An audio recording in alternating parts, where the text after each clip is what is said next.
Guys, welcome back to a new episode of Dilly Tech. Today we're going to see how to adjust the gearbox. This little thing here is what lets us go up and down hills. Let's put the bike on the stand and get started, guys. The very first and most important thing before starting any work is to clean the bike as best as possible. Luckily this morning I had Perugino do it for me. Great job, thank you. This way we can work on our derailleur properly without any issues caused by the dirt that usually builds up on the pulleys. Before we begin, let's review the names of the different parts that make up the group. Derailleur. First of all, the main distinction, the one in the front is called the front derailleur, which in this case is not present, while the one in the back is usually called the derailleur. Besides the derailleur, we also have the cassette, which is this part. Here we have the shifter, which is the control that allows us to change the different gears, and the cable and housing, which are these parts coming from the shifter. A standard chain, which can vary in thickness depending on the number of speeds your bike has, from 7 to 13. Then we have our derailleur here with all its parts. We have the pulleys, the two toothed wheels, the cage, this lower part, which can be long, medium, or short, and then the upper part of the derailleur. Last but not least, the chainring, which is connected to the crank arm, transfers the power from our feet and legs to the rear wheel. We can start by seeing how to adjust our beautiful derailleur. First of all, let's shift everything down right away. Very important, before starting to adjust the derailleur is the length of the chain. You need to check if our chain has the correct length or if it's too long. If the length is right, it should have about in this position, when the derailleur is on the smallest cog, the cage shouldn't be excessively forward or pulled like this when we're on the largest cog. So roughly we should have a space of about 3/4 cm between the two runs of the chain here around the upper pulley, more or less. Then it also depends on whether the bike is very long, if it has a chainstay with a lot of travel. In short, there are several factors to be sure. Just check it on the smallest cog and on the largest cog before cutting the chain. The second thing to check before starting is the derailleur hanger, if we still have it, because on new bikes, it's no longer there. And to do this operation, you need to remove the derailleur and you need a special tool, which I don't have, but I'll show you how it works with the derailleur removed. There's this tool that you screw onto the derailleur hanger this way with a rod, and then there's basically a gauge rod that rests on the rim. So that by testing maybe 3 points, one here, one at the top, and one at the bottom, we can understand. The dropout is straight and parallel to the axis of the rim. Clearly, if we have a bent rim, the job won't be super precise, but it's still better than doing it by eye. If we don't have the tool, we can still check by eye from back here to see if it's more or less parallel the derailleur to the rim and make adjustments, maybe by hand.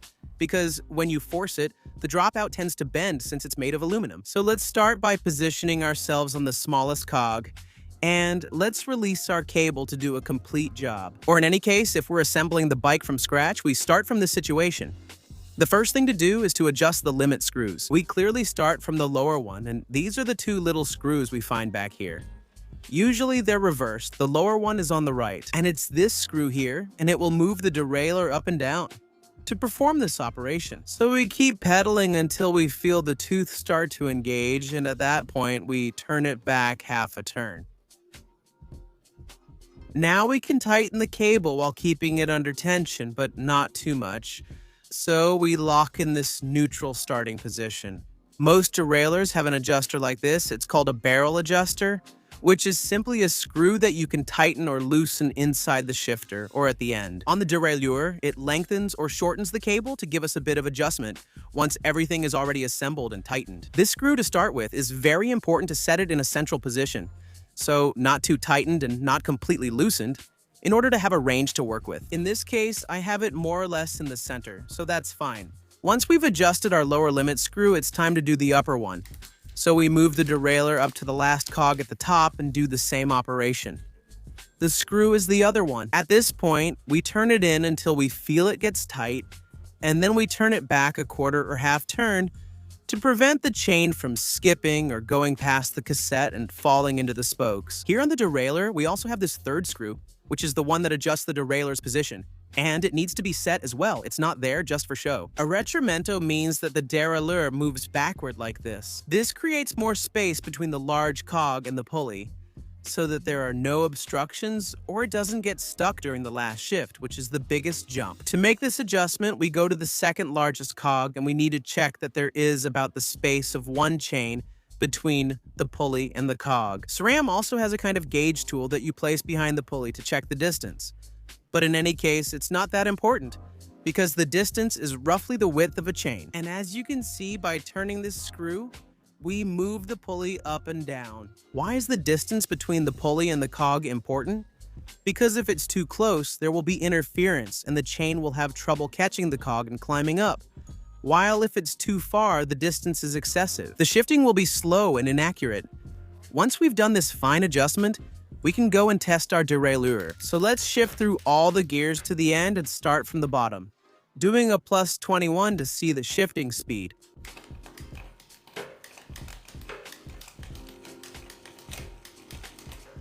In case our shifting isn't perfectly quick, or if it's struggling to go up or down, we can adjust it from the barrel adjuster with micro adjustments as a general rule. If the chain struggles to go up, it means our cable is a bit loose.